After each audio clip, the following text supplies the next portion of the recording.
Hello, good morning, good afternoon, or good evening, wherever you are on this beautiful planet of ours. Welcome to Sustainability in Your Ear. This is the podcast conversation about accelerating the transition to a sustainable, carbon neutral society, and I'm your host, Mitch Ratcliffe. Thanks for joining the conversation today. We're going to talk de-icing and starfish. When most people see starfish washed up on a beach, they think of, vacation snapshots. But in Korea, government officials see a $400 million annual problem. And when our guest today, Hando Choi, looked at starfish, he saw the key ingredient for a carbon negative de-icing solution that could transform winter road maintenance. Hando, who is president of Stars Tech, and his team of researchers from the Seoul National University developed EcoST, the world's first de-icer made using starfish skeletal extract. The product is available now in the United States, and it's an unlikely convergence of invasive species management, marine waste upcycling, and infrastructure protection, all wrapped up in a tiny bead that melts ice while claiming to absorb the chloride ions that cause billions of dollars in roadway damages and vehicle damages every year. The U.S. Federal Highway Administration estimates that road salt corrosion costs $8.3 billion annually in bridge damage alone, and not counting accelerated pavement wear, vehicle damage, or the fact that over 80% of urban streams now show elevated chloride concentrations from winter runoff of de-icers.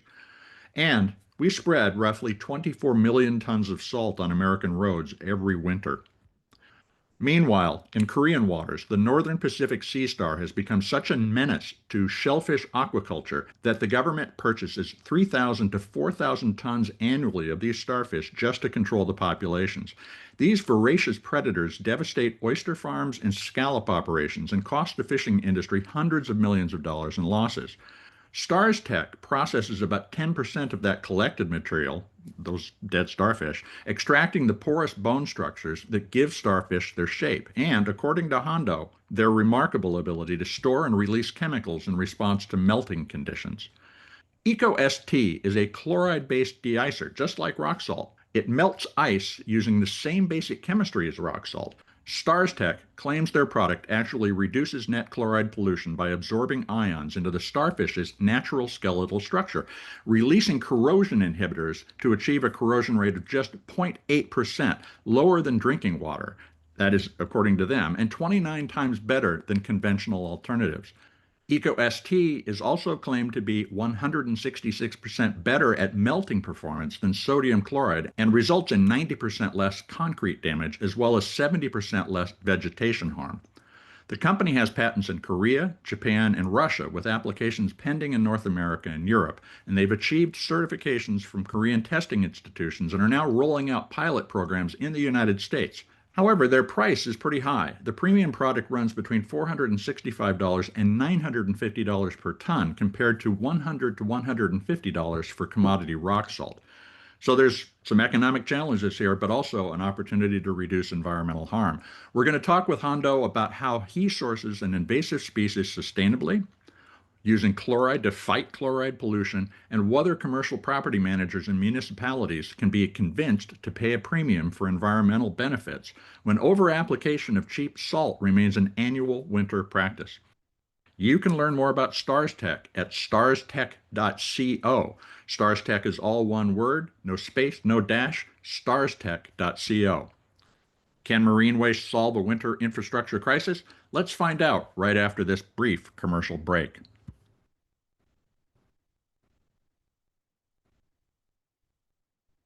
Welcome to the show, Hondo. How are you doing today? Good, good. Thanks for having me. Well, thank you for doing this at the unusual time in Korea. It's early in the morning here. I know it's later in the day there. It's an interesting product, starfish-based de-icer. How does it work? Can you explain that in the simplest possible terms? Sure. So we call it ECOS solution. ECOS is a next generation de-icer that you use just like any other products like rock salt or calcium chloride. But Hmm. here is what it makes it different. De-icers are usually over applied. That is because we want to melt snow, not just that is on the ground, but more snows to come. So we always over apply. Uh, However, the excess chloride ions, after it melts the snow, the excess chloride ions, they sit on the road waiting for more snows to come. And while it waits, over time, these extra chloride ions start to seep into the ground and flow into the soil and corrode everything that they touch. So ECOS uses this porous structure that is derived from starfish skeletons. Think of it as like sponge filled with tiny bolts. What it does Okay. is these nanoscale cavities hold on to these excess chloride ions and corrosion inhibitors. Instead of letting them run wild, ECOS stores them until they are actually needed. That is when the next wave of snow comes or when the road needs more protection. That is how it optimizes, like this melting and anti-corrosion performances. This may be a little hard to fathom right away, but I promise to explain more as we go on. So, like a de-icer, it uses the chloride to break the bond in the ice and melt it. Right. But when it is stored in those vaults, as you describe it, what prevents it from reaching the environment? Right. So basically, these porous structures are chemically treated. So it creates a chemical bonding, and it actually will be holding onto these chloride ions and corrosion inhibitors. When there's more snows and it basically meets the snow, it actually the pulling power from this fresh snow is going to be greater. So it actually breaks the chemical equilibrium and it start releasing these chloride ions to do its job. Corrosion is a huge problem in the United States, particularly in the north during the winter. Roadways, bridges, and the underside of cars. I've had cars, start to lose metal because of this kind of stuff. Right. How does the corrosion rate compare to road salt that we pour all over the place? Basically, our solution is basically this chloride-based de-icers, just like typical rocks or treated salt or untreated salt that you use for daily uses, but it actually has this additives actually that change the chemical performances of these de-icers. So we use standard corrosion inhibitors on top of the salt, and then we use our proprietary additive on top of it. So it's basically what sets our product apart is how how our additives manage these corrosion inhibitors. Typically, when de-icers are over-applied on the roads, these inhibitors, corrosion inhibitors, what happens is they clump up together and lose effectiveness. We call it forming a mishell. These starfish-derived additives solve this very issue. This basically starfish-derived additive is made up, we call it porous calcium carbonate structure that Hmm. chemically bonds with these excess corrosion inhibitors and holds them in the reserves. And that way they do not clump up. And when they are needed, basically they get released only when they're needed. For example, when the original protective layer on the metal surface breaks down or needs a patchwork, these corrosion reserve inhibitors will be released to the patchwork on the barriers. Okay. So you also say that this is a net negative chloride product. What is the net chloride impact when you use this on a roadway? Right. So let me be a little bit clear. It's not really a net negative. Okay. Chloride, it's not a really net negative. So it actually uses it is still chloride-based product. Sure. But the difference is how differences in how much we use, chloride ions we use, and how much it stays in the system. So there are two breakthroughs here. So first is because our formulation is more efficient, Hmm. we can use less chloride ions to melt the same amount of snow. And second is, even if the same amount of chloride ion is applied to the snow, the porous surface structure helps to hold on to this excess chloride ions. So instead of leaching out to the environment, they stay locked in the porous vault, and they are only released, but because they are only released when they are necessary, that Hmm. drastically reduce the runoff into soil or fresh water. So our net chloride impact is significantly lower than typical salt, even though we still use the chloride ions, chloride as a base, active ingredients in our solution. Okay, thank you for the clarification. Why starfish? What spawned the idea that, oh, look, there's a starfish. We're collecting a bunch of these in Right. order to, just to remove them from the environment as an invasive species. Let's make de-icer. How did that come up? So it actually, believe it or not, it actually started as a high school science project. So founder and chief scientist Seung Chan, while he was in high school, he was experimenting with various pore structures that are found in nature, and he was just trying to see if these pore structures could help observe and control ion release. He found starfish skeletons to stand out in the bunch for their Hmm. unique nanopore geometry. Later, he moved on to Seoul National University. While he was studying there, he began researching the negative side effects of conventional de-icers. That's when he made the connection. So Hmm. what if the natural, pore structure that is found in starfish could regulate chloride ions more intelligently? So he actually looked into this, and this early curiosity led into the foundation of our proprietary technology and ultimately the launch of our product. Talk a little about the process. What part of the starfish are you using, and how does it go from starfish material to EcoST?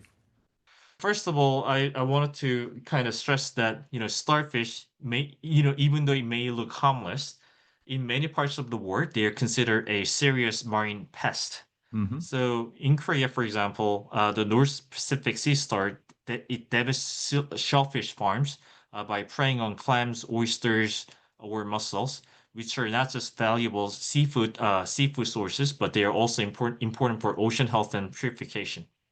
In case of Australia, clones of thorn starfish, they consume corals, leading to massive reef loss. These are key factors in what scientists call desertification of the ocean floor. So a lot of government often fund large-scale culling programs, which are costly and carbon intensive as well. So, for example, in case of Korea, what Korean government does is they pay fishermen to collect starfish bycatch. Basically, they will collect them and they would burn them, incinerate them every year, thousands and thousands of tons every year. What we do is we take the starfish carcass and we upcycle instead. It means fewer emissions, reduced landfill, reduced incineration cost. And it also can create additional income opportunities for fishing communities. So it's a circular solution that turns waste into value. One thing is that we also do an 100% upcycle, meaning that we take Hmm. the skeletons of starfish and make these additives that turn conventional de-icers super eco-friendly. We also take the skins of the starfish and make collagen for skincare uses, and everything that is byproduct left over becomes liquid fertilizers. That's really interesting. So you really have taken this material and turned it into every possible output that you could. Are there other applications for this besides de-icing? Like I said, we actually use the skins of the starfish because when you cut one arm off of starfish, it'll Hmm. regrow. So we know that there's a lot of collagen inside. So we take the collagen from the skins of starfish and make for skincare usage. In case of the additives, the skeletons we make into additive that make the conventional de-icers eco-friendly, right? So it actually has a lot of anti-corrosion properties. So we actually use it for other anti-corrosion, like in the pipes or any sort of pipes and hoses. We actually make that into more efficient anti-corrosion additives as well. So is that something that would be a coating on the inside of a pipe, or is that something you would use to clean a pipe as an application? Both. So we would actually do that for anti-corrosion protection, and we also use some of these elements and make them into something called scale resistance materials, so that it doesn't not so basically inside the pipes over time it does Hmm. not actually scale up or build up any sort of a clogging.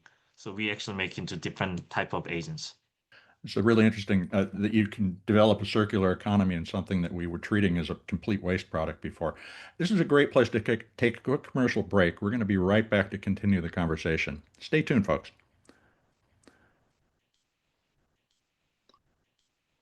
Welcome back to Sustainability in Your Ear. Let's get back to the conversation with Hando Choi. He is president of Stars Tech, a Korean company that's developed a de-icer for roads and sidewalks from starfish that are less harmful to the environment and less corrosive to metal and concrete.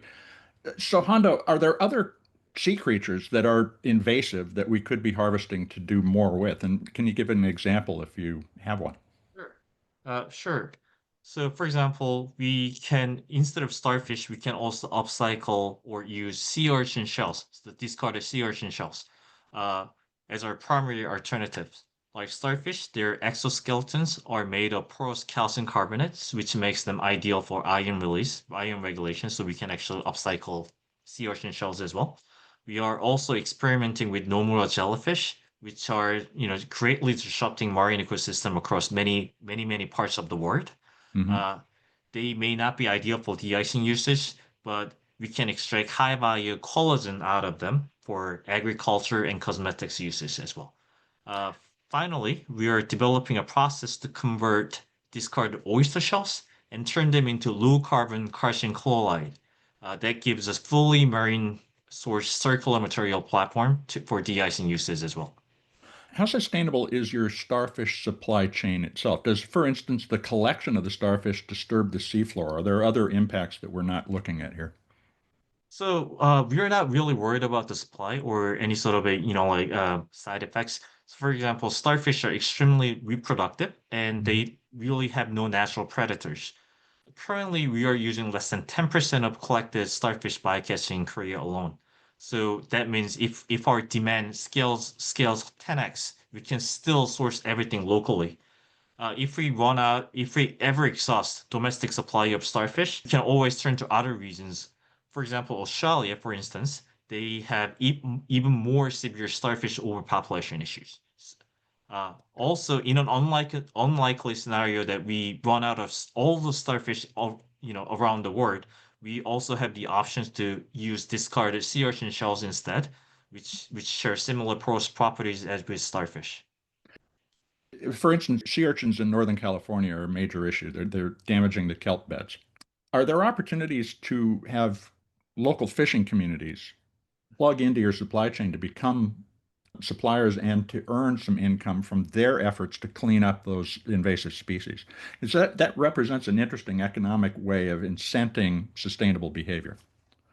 That is correct. That is exactly what we were trying to do. So, uh, like I mentioned, our product is carbon negative. So every time you use our product, we are actually earning carbon credits, right? So basically, what we are trying to do is create this circular economy that every time we use our the society use our product, we're actually helping preserving the ocean's ecosystem. So yes, we are. That's it. That is exactly what we are aspiring to, working with the ocean or fishing communities to use the waste that come from their everyday job and then turn them into something that is valuable and save the environment on the downstream as well. In order to do that globally on a sustainable basis, though, you would need distributed manufacturing capabilities. What's the processing footprint look like? Is this something that requires a major facility, or is it small and could they be plugged into various local communities around the planet? Right. It's more the latter than former. So Mhm. basically, the floor footprint that in order to create this manufacturing facility is not big. So we can actually have a plant in many parts of the world or nearby where the sources are. The only problem is, in order to do that, we are actually trying to. This is one of the reasons why we are actually trying to expand our footprint in the U.S. Once we are able to secure enough demand, we will be able to leverage or upcycle all this, for example, discarded sea urchin shells that is caught or basically becoming a waste or ecological problem in the northern west part of the United States.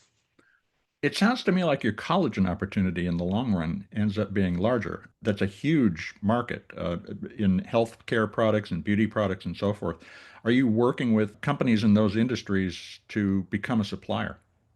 Right. So we actually have our own skincare brand that we launched recently. So one thing that I also wanted to spend a little bit more time explaining is that our collagen that is derived from starfish is very high functioning collagen.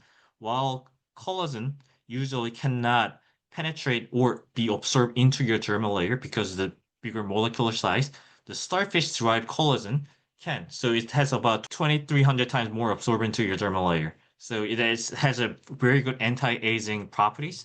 We actually have plans to expand our sales to the US next year. Where is it available today, and what kind of traction are you seeing in the market? So right now it is only available in Korea, and Mhm. we are actually also are expanding in China right now. Uh, It is actually the basically repurchase rate is very high. So we're more a climate tech company. We're small in scale, so we haven't been able to spend a lot of money on marketing in order to create the awareness or the brand awareness. But the people who actually customers who actually have tried our product has been very high number of them. Percentage of them have been repurchasing because they have been very happy with our products, especially because of its anti-aging properties. Are investors interested in this? When you go to them and say, we've got a climate tech company that makes de-icer from starfish, and we can also make collagen from those materials for the skincare community, do they get that? Do they recognize that this is a new feedstock for several different industries? So one of the reasons why we have been a little bit slow on our cosmetic side is because we are a B2B company to begin with. So basically we have been focusing more on sales of our base materials. Now we're actually getting into more on the consumer side.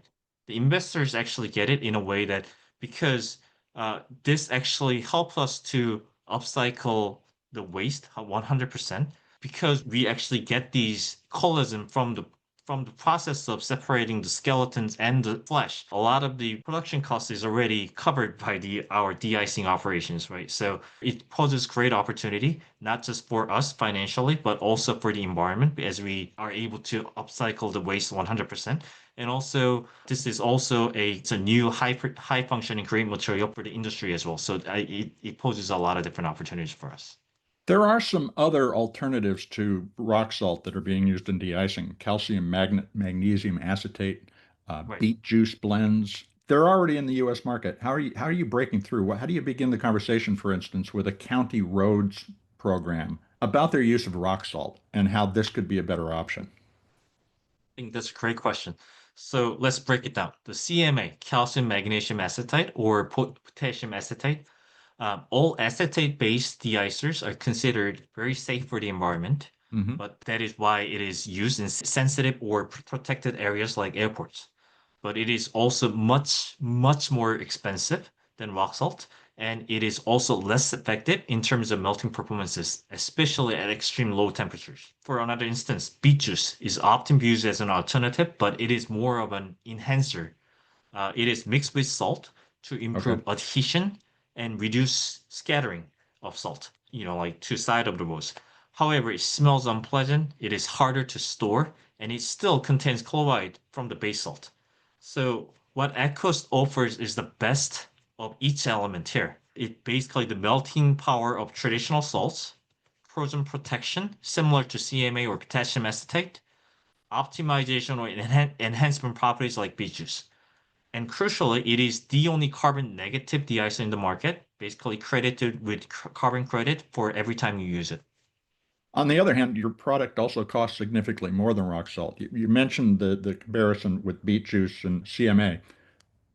How do you compare to those two alternatives? And how do you, again, going back to that county road commissioner who has a limited budget, convince them to spend more for this premium product when they've got all these other concerns and they have a solution that, from their perspective, works? Yes, so ECOS is more expensive than untreated salt. That is because we are adding additional element on top of a conventional de-icer base. Hmm. Uh, but still, it is cheaper than acetate-based de-icers like CMA or potassium acetate or even beet juice.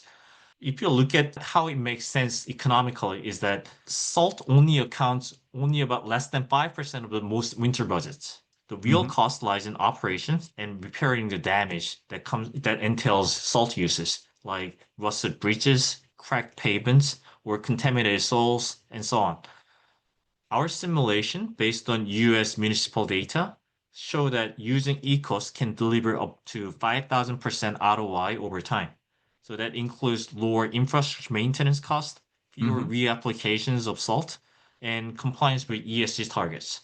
So when governments look at the total cost of ownership, not just the procurement price, the economics become very compelling. Does it store well? I live in the mountains, and so we have piles of salt mixed with gravel all Right. over the place, just waiting for the winter Mhm. storms to come in. Does EcoST or Ecost, I've been saying it wrong, can it store in that form, or does that start to leach into the environment? So what makes ECOAST different from, piles of salt is that additive that which takes only about 2% of the total volume. So that additive can sit in the shelf for a very, very long period of time. It does Mhm. not leach into the ground. It's just basically calcium, chemically treated calcium carbonate that does not harm the environment. So it, So it if it actually were rained on, would that cause it to activate? No, it would not. It may actually melt the salt or harden the salt, but then the additive itself doesn't have any impact. Would not be Okay. harmed. Now, the de-icing industry is pretty big, pretty conservative, and as we talked about, price sensitive. What's your timeline for meaningful U.S. market penetration, so that we can hope to reduce the damage that is caused by rock salt? How long is it going to take? We are not trying to replace rock salt overnight for sure. We understand this takes time, resources, increase general public awareness and buy-ins. It'll take years for sure. Instead, we are aiming to be a high performance supplement to the salt, Hmm. especially in areas where environmental impact is a concern. We expect adoption to grow gradually, starting with environmentally sensitive zones like bridges or forest preserves. We are in the process of locking in few pilot programs with municipalities in the Midwest and the Northeast in the US for this coming winter season. This includes these aforementioned sensitive areas. We're going to be starting there and then gradually grow our presence. Do you see the potential for this circular economy in a variety of bycatch as a new industrial sector? Are there competitors emerging or complementary companies that you see identifying this source of a material that they're building businesses around? I'm sure that there are a lot of different, like business or climate tech companies that are actually upcycling these different waste for different uses. But when it comes to de-icing uses, we actually have and using pro structures that's coming from the natural waste. We have tried so many different types of different, like pro structures that we can find in the nature as a waste. And we actually have concluded that starfish ones is the most effective ones. Through this process, this is the way that we actually also found sea urchin shells to be a great alternative in the case that, we are not able to source starfish skeletons as waste. So we're continuing to try a lot of different things and securing IPs on these. So I mean, if other companies are able to find other sources, we welcome. I mean, we are all about leveraging what is being wasted from the nature and then turn them into, like zero to hero. So we welcome any sort of technologies or competitors entering this segment. So some of our listeners are also looking at their front lawn and front walk and thinking about the winter and probably wondering whether they can buy Ecos. Can you use this in your front yard? Absolutely. We recommend using it. It'll protect your driveway for sure. It'll be a lot less damaging to your lawn for sure. A lot of studies show that it'll actually damage your lawn 70% less than salt. So it basically prevent yellowing of the lawn and also the soil actually increasing in salinity level, which means it actually your vegetation will lose its biomass. So we actually do recommend for uses at your homes. Right now, eCoast and Starcrush, which is like subsequent brand that is more accessible in terms of pricing, but just as good, are currently available on Amazon in the US and Canada. For this winter, we are launching a retail pilot with few hardware stores. We cannot mention their names just yet. So for homeowners who want to try something better than salt and better for the environment, Ecos and Star Crush are already on option and will become more widely available in the coming years. Hondo, this is a really interesting story. I'm glad that we took the time to learn about it and get you on the air. How can folks follow what Stars Tech is doing? In order to follow StarStack, we actually have a website, starstack.co, .kr. Always please follow us there and then see what we are doing. We are coming with different products and different solutions for different environmental issues. Our product is available on Amazon. Hope you guys use it and then see how it works. And then please leave us any feedbacks. And as we are trying to grow our presence in the US and Canada, what we will be doing is we'll be working with a lot of the different publications to raise awareness of all these environmental side effects of de-icers.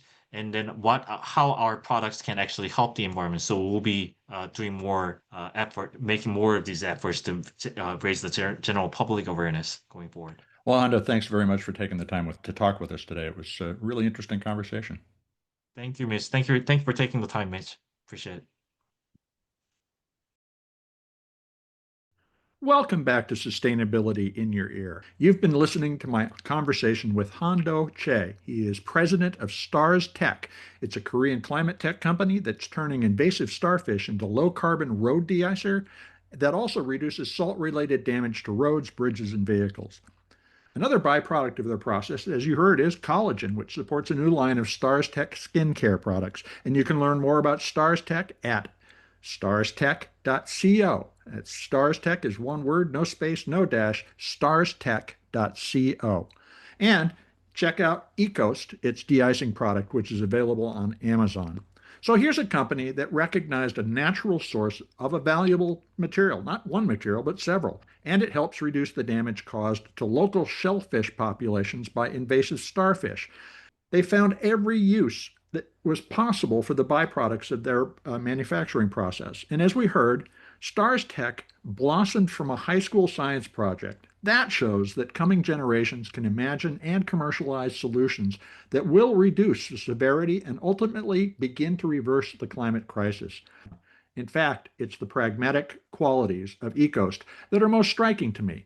The product may be more expensive than road salt, which is estimated by the Isaac Walton League of America to cause infrastructure damage of between $800 and $3,300 per ton of salt used on our roads.